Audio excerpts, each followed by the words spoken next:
strong, proud, and always conservative. Hot Talk 560 KSFO. The Savage Nation contains adult language, adult content, psychological nudity. Listener discretion is advised.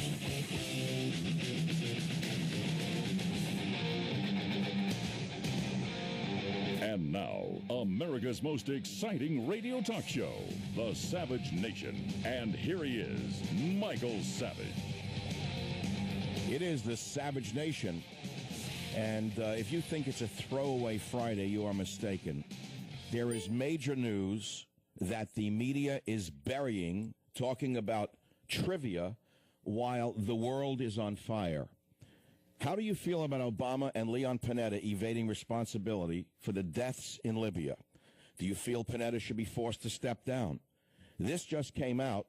Obama was thrown under the bus by his CIA director, General Patreus, who just moments ago, Patreus said nobody in the CIA said stand down. Nobody denied the CIA team permission to rescue Libya, ambassador, says Patreus from his side. So that means somebody did it inside the Defense Department or inside the White House itself. So who do you think did it? Who inside the White House caused this murder? Now you say, well, it isn't murder, it's just war, and in war, people die. Well, we were told it was the video. We knew that was a lie from Susan Rice in the White House. Now it gets even worse. I want you to listen to what went on. We are talking about the fact that somebody in the Obama administration denied the CIA team permission to rescue the Libya ambassador and save the other CIA operatives, the SEALs especially. In fact, the CIA team just a mile away from the U.S. consulate in Benghazi as it was burning was twice told to stand down rather than go to the aid of Ambassador Chris Stevens and his team on the night of September 11th. The father of one of the murdered men, the SEAL himself, Charlie Woods, father of Tyrone Woods, said that whoever made that decision and the people who are lying about it are murderers. This is a murder. Your administration is complicit in murder. Now, I want to tell you how personal this is for many Americans in this country today. I was at the mall today, many hours ago, loading a bicycle into a van. I took a bike ride. My producer came and picked up the bike, blah, blah, blah. And I was agitated over this. And I was saying, I believe that the military should be called on the carpet. I think Obama should be called on the carpet. So a woman came up to us. I don't know where she was from, middle-aged, of Middle Eastern descent. And with a smile, she said, what is it that the president did? She asked. I didn't know whether she was friend or foe. She didn't know who I was. I said, the president permitted the embassy to burn and permitted the Libyan ambassador to die. He refused to send in the military. She said, that's not right. She said, we need the U.S. military here, not in Libya. She said, we need the U.S. military on the streets of America to arrest men like you who are criticizing the president. I swear to you, I'm not making this up. So I said, why don't you go back to the country you came from? She said, if Romney wins, she said, both welfare and Social Security are going to be cut, as she scurried away. And I said to myself, that's the essence of the election in a nutshell. The Democrats have flooded our nation with welfare leeches who would be dependent upon them and vote them in over and over and over again.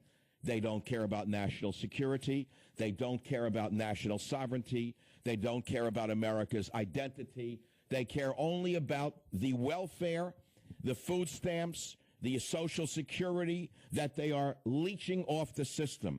And so, as I say to you, these things are very, very important to you, but you don't even understand this. So I'm going to ask you again, and you can call this show from anywhere in America by dialing 1-855-400-7282. That's 1-855-400-SAVAGE.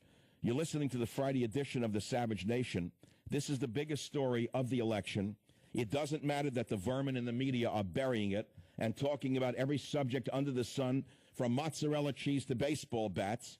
The fact of the matter is, this is a big scandal. Libyagate is the biggest scandal of the Obama administration. Gigantic. What are we talking about? Do you have any idea? Well, let's go to Jennifer Rubin of Fox News, who broke this story in clip one.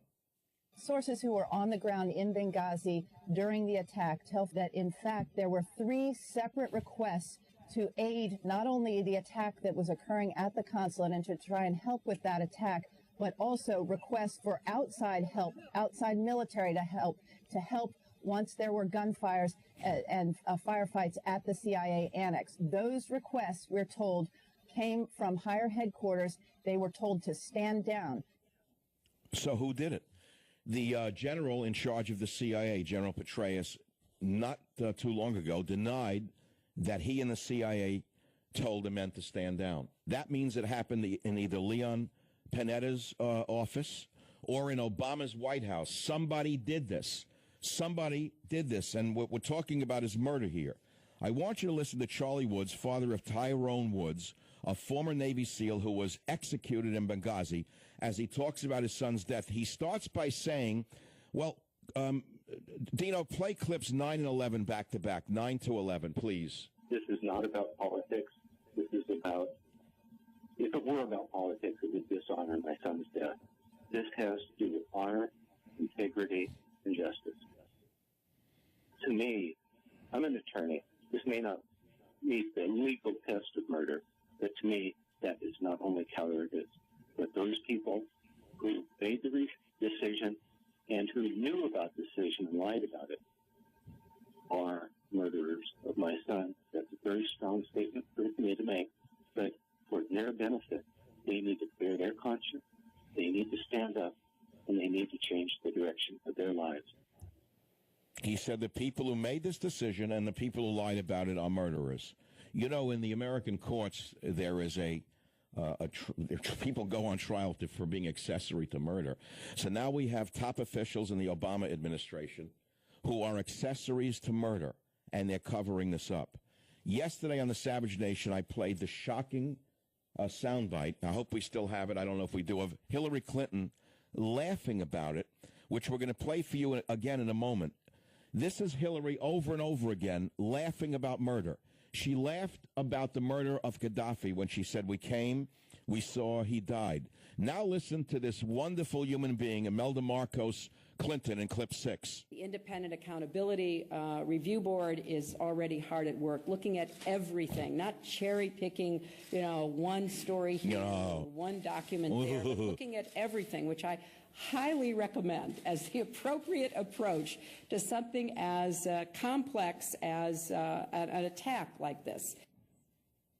Something as complex as an attack like this. No mention of the deaths. An urgent request from CIA personnel to be allowed to go to the aid of the U.S. consulate in Libya during the September 11th terrorist attack was denied by Obama officials, despite the fact that the team, which included at least one Navy SEAL, was only a mile away. The officials twice told CIA officers to stand down rather than help the Americans when shots were heard in Benghazi. Are you listening to this? Ambassador Stevens and 3 other Americans died in the attack. When Woods and others heard the shots fired about 9:40 p.m., they notified their supervisors at the annex and requested permission to head to the consulate to help. But the supervisors told them to stop, stand down. Woods and at least 2 others ignored the orders, overrode their orders, and did the right thing and moved towards the consulate to save the ambassador, which unfortunately at that point was too late because the embassy was already engulfed in flames. Shots were exchanged. The rescue team from the CIA annex evacuated those who remained at the consulate, and the rest is history. They could not find the ambassador. They returned to the CIA annex at about midnight. What happened then? Again, the CIA team on the ground called for military support and help because shots were being fired while they were in the annex. Again, somebody in the White House or in the Defense Department denied the request. This is a gigantic story. It gets even worse. We're going to tell you more about the fact that the security officer had a laser on the target that was firing at them and repeatedly requested backup from a Spectre gunship. The gunship was overhead. It is commonly used by U.S. Special Ops forces to support Special Ops teams on the ground. But some punk, academic, coward in the administration told him not to fire from the gunship. Again, you have academic lunatics ruining the nation from the ground up, from America to Benghazi. It gets worse. And I'm going to ask you again, why is America so stupid that they don't care about a thing like this? How do you feel about Obama and Panetta evading and ducking responsibility. Do you feel Panetta should be forced to step down? Since Patreus just said this night that nobody in his division of this, in his CIA, was responsible for saying stand down, he has just basically thrown the Obama administration under the bus. So who did it? Was it Panetta or was it Obama? Was it somebody in Obama's White House? Was it Susan Rice again? The phone number here is 1-855-400-7282. It's the Savage Nation. I'll be right back. Call Michael right now at 855-400-SAVAGE. It is the Savage Nation on a very, very sad day indeed to realize we have such a lying criminal administration that not only would they let the ambassador die and the CIA guys die, the special forces guys die, but they would lie about it over and over again. So you say, well, what's the big deal? Be realistic. Governments all lie. Really?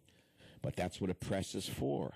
The job of the press, which has been called many names, including, I believe, the Fifth Estate, the job of the press is to be a watchdog over the government. Unfortunately, they have become a lapdog for the media, not a watchdog. So don't accuse me of not doing my job. Under Obama, the press has become not the Fifth Estate, but the fifth column. Yes, that's what they become, the fifth column, marching in lockstep with the radical leftists in the Democratic machine. So now we learn that they had a laser on the target that was firing. They were screaming for backup from a Spectre gunship, and somebody, some academic egghead in the White House said, no, don't fight. The fighting at the CIA annex went on for more than 4 hours, which gave enough time for planes based in Sicily, about 480 miles away, to arrive. They could have brought in some planes. In fact, 2 separate Tier 1 Special Ops forces also were told to stand down. Among them, Delta Force operators. This is being reported by Fox News. And Leon Panetta, the most shameful defense secretary in American history, said that you don't deploy forces into harm's way without knowing what's going on. Can you believe this? You know that Leon Panetta was running a college before he was handpicked by Obama to first be CIA director with no background at all. No background at all in security, ran the CIA. Then they moved him over to defense with no military training whatsoever, a little minor military experience. And he had the nerve to say it's Monday morning quarterbacking. Then he says you don't deploy forces into harm's way without knowing what's going on. Well, the guys on the ground knew what was going on. They were getting killed. Where was Panetta? Where was he? Having pancetta? Riley, on KSFO in San Francisco, are you as outraged as some are about this? This is not false outrage. This is genuine outrage, wouldn't you say? Sir, I think it's absolutely ridiculous. This is an insult to every American in uniform that's ever served. It's like the plot to a bad B-grade movie, to be honest. You know, there's pre-planned responses in places for embassy attacks all over the world every day. Somebody had to actually stop that from happening. That was either the guys at Spec Ops or the guys in AFRICOM who didn't give the order to allow those to be carried out. All right, but wait. Patreus, the head of the CIA, a general, today, hours ago, just said he did not give the orders to stand down. That means he's passing the buck back to Panetta and Obama, doesn't it? I would say yes, sir. Somebody had to make a conscious decision not to allow those responses to take place. But if we had a representative government that was transparent, wouldn't you and I both agree that that individual should be forced to come forward and pay the consequences for that decision? They should probably be criminally prosecuted. That's complete dereliction of duty. That should be, you know, if they were in the military, it would be a bad conduct discharge, and it's probably a felony level offense. Well, there you go. The father of the slain SEAL said the people who made the decision and lied about it are murderers. Riley, thanks for being a listener on the Savage Nation here on KSFO. Let's go to the next caller, Wham in Rochester, a powerhouse East Coast station. Chris, I'm delighted that you're listening and calling the Savage Nation. Go ahead, please. Mike, it's great to have you back on the air. You sound great. It actually sounds better and clearer than it did before. Well, I don't want to get distracted, but I'll tell you the truth. I have the best engineers in the world, and they put in very expensive equipment that has finally let people hear my voice as it is.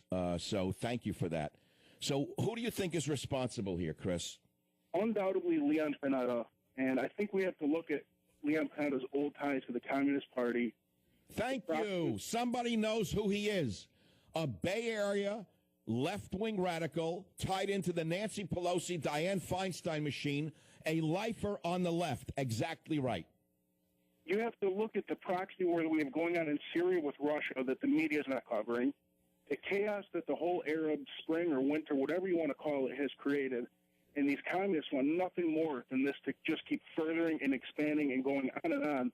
And these communist ties with Obama, the people who he has appointed, Leon Panetta runs so deep, Mike, it's disgusting that this is going on in our nation. How do you know this history of Leon Panetta, who acts like a nice, I've joked about him as Peter Sellers. This guy was running an obscure college in Monterey. He was in semi-retirement when he was handpicked by the Obama leftists to first run the CIA. You know that, don't you?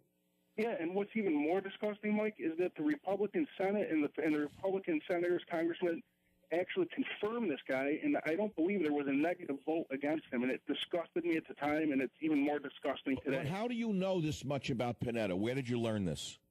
I don't know.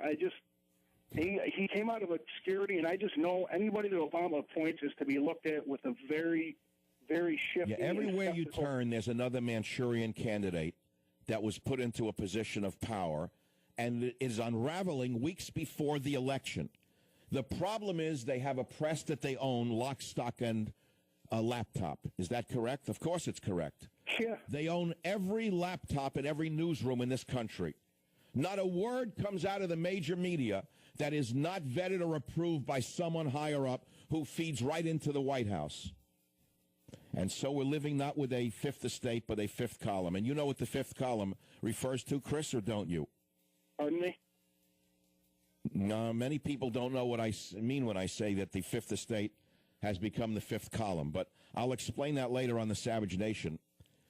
The phone number here is 855-400-SAVAGE. New hours, same man, better equipment, better voice. When I come back, more about this outrage in Benghazi. Libya Gate continues to grow, and all the nighttime comedians in the world cannot put Humpty together again. On a warm San Franciscan night. It is the Friday edition of the Savage Nation, and while I'm outraged about Libya Gate, incidentally, I'm calling it Libya Gate. It could be called Benghazi Gate, but since Libya Gate has the three letters of the word liberal in it, I would think it might travel farther if we refer to it as Libya Gate, because even liberals might respond to the three letters in the beginning of the word of Libya, Libya. They may think it has something to do with benefits for liberals, but it has nothing to do with benefits for liberals. It's Libya Gate, not a laughing matter. There are dead people, a burnt ambassadorship. The embassy is burnt to the ground, rather, and Obama's passing the buck. Panetta is saying we're doing Monday morning quarterbacking, while the men on the ground, the fighting men on the ground, were screaming and begging for backup. They were told, the men who were going to go to help them were told stand down by somebody in the academic egghead administration of Obama. And so I asked the same question today on the 134 stations that I am on. In about a week, 134 station as of today on the Savage Nation. New stations added every day. As you can see, 11 stations today. By next week, it'll be even larger. Each day, each week, each month, the Savage Nation reaches more people. This is a giant story. If we lived in sane times, it would bring down the presidency. It would be the end of the election. If we lived in times when people were not psychotically addicted to the Real Housewives of fill in the city. I just don't understand how people watch that garbage. The Real Housewives of El Salvador, the Real Housewives of name the city. How can they pay attention to Libya Gate when it's so much more interesting to watch women who have had women with bad shoes, bad hair, and bad lips? I mean, what can be better? So let's go to the callers. 1-855-400-SAVAGE, 855-400-7282. New number, different time, same man, better equipment, voice is clearer. You probably never heard me till now. Who's responsible? Let's go to Reno, Nevada. KKOH, David, welcome from the land of the big little city. What's on your mind? Dr. Savage, I want to say that it just disgusts me. As somebody who volunteered myself to go over there to Iraq in 2005 to see what this so-called ban is doing to our country, and regardless of PANETTA and whoever else is in there, the bottom line, Obama is responsible. It's 100%. It lays at his feet, and I think he should be held 100% accountable, along with this so-called puppet theater of media that we have nowadays that actually thinks it's their right to protect him and keep him in his little eggshell so that nobody that has any kind of intelligence whatsoever can ever find out any information about him unless they actually... That's right. And you know my statement that the fifth estate has become the fifth column. Do you know what the fifth column refers to? No, sir, I do not.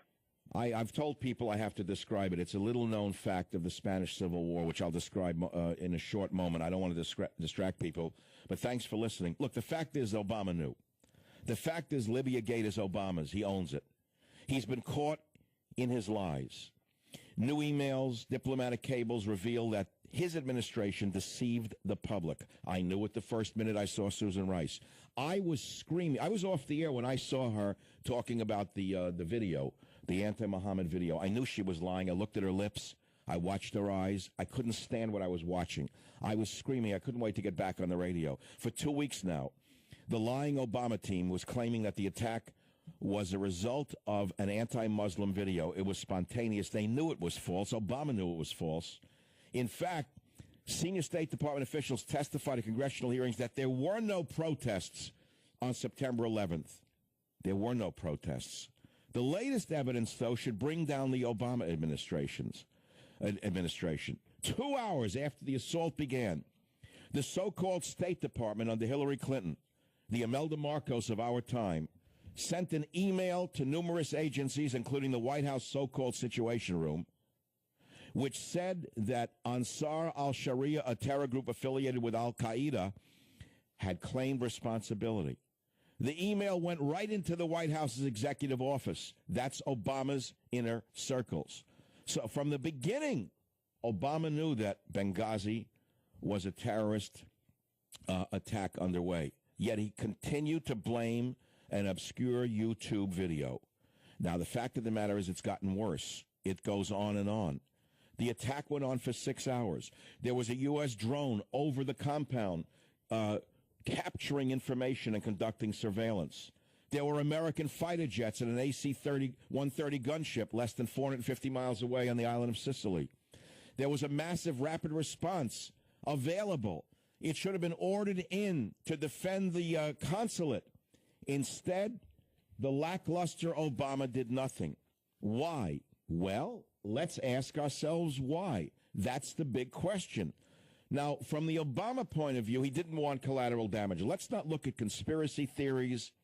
Let's not look at he's an enemy working for the other team. I mean, some people think that. These academics in the Obama administration are adverse to any kind of military action whatsoever. They walk on eggshells around Islamists and the Arab world. They're afraid of offending them. And so in their minds, these academicians like Susan Rice, these dangerous left-wingers, say, well, we don't want to violate Libyan sovereignty without the permission of the Libyans in Tripoli, right? And so he let our personnel be butchered like sheep. There were stories that the ambassador was sodomized by rampaging Islamists, which is not uncommon.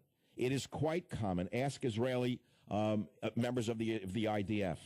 Ask them about the friendly Islamists on the other side of the war path. They generally rape soldiers that they catch. It's in their codex. It's encoded in their mentality to submit the other side. Submission is central to their doctrine. And so Libya Gate and its atrocity was not an assault on Americans in Libya. It was an attack against America itself. You have to understand that they were invading American soil. On our own soil, it was another 9/11. They were conducting another holy war against the West. And Obama, as intelligent as he is, as educated as he appears to be, he knew it was terrorism, yet he refuses to this day to order any responsibility, take any responsibility. He's not naming anybody who did this. And so the fact of the matter is, we know he's unfit to be not only commander-in-chief. It should wash away all of his crowing about taking Osama bin Laden down. What I don't understand is this. Here's the question. Here's the question to me. How could anyone in a uniform ever vote for Obama again? Now, you know, there's another side to that question. Well, you say, Michael, look, why should I vote for Romney? He's not a military man. That's a very fair response, incidentally. And I thought about this. And my answer would be, there's a different mentality in Romney's thinking. There's a total different mindset in the people around Romney. And he certainly wouldn't pick a left-wing wobbly, a lifetime leftist like Panetta to be the head of CIA and then defense. I can guarantee you he wouldn't do that. That's number one. Secondly, Romney understands the threat of the Islamists against our liberty and our way of life. He knows that. In his heart, he knows who they are. I don't think Obama actually understands what the Islamists are. He actually thinks that by bowing down to the king of Saudi Arabia and by doing an apology tour, they were going to love him. You know, his entire theory came crashing down in Libya. Moreover, when it comes to Romney, Romney has said he would not cut defense spending. And so I say, if I could appeal to men in uniform throughout the world, if you're a woman whose husband is in the military, how could you ever vote for a Democrat again after seeing a thing like this? Look, the phone number is 855-400-SAVAGE. It's Rock and Roll Friday, but I don't have the strength to go back to my old ritual here of playing rock and roll on a Friday. I can't let go here. This is frightening. There's something very wrong with this picture. And I have to take a caller or two. I will in a moment. And after that call, we'll take a break. When I come back, I promise you I will explain what the Fifth Estate is, because many of you don't know what I mean when I say the Fifth Estate has become the fifth column. Or shall I say the Fourth Estate, rather, has become the fifth column. That's what I was trying to...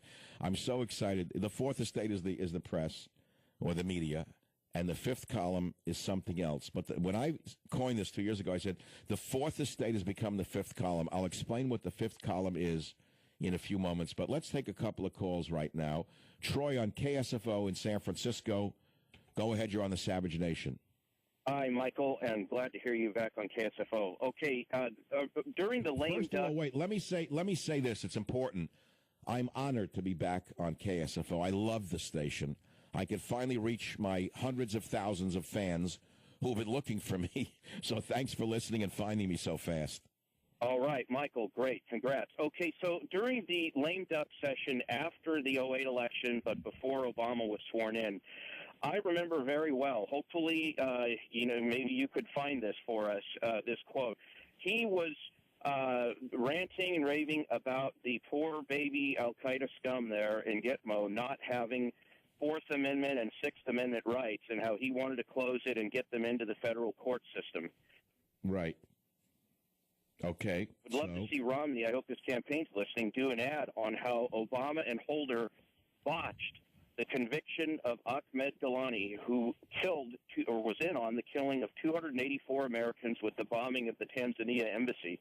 And a federal judge, Obama and Holder... Well, wait, you're bringing up another topic, which I respect, but I think the connected point to what you're saying is that some of the terrorists released from Gitmo have gone back to become active terrorists. How many of them were involved in the attack on the embassy is the question. I think the answer is not that obscure, and it will be coming out shortly. We're talking about Libya Gate on the Savage Nation. It could have been called Benghazi Gate, but since Libya begins with the three letters dear to the hearts of liberals, I think it will spread more rapidly if we continue to refer to it over the weekend and over next week as Libya Gate. In fact, ladies and gentlemen of the Savage Nation, I'm going to ask you to think about something.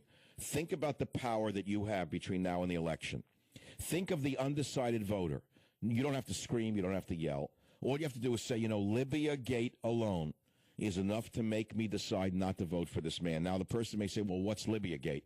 Libya Gate is Obama saying don't help them as they were dying and screaming for help. That's all there is to it. I'll be right back. Call Michael right now at 855-400-SAVAGE.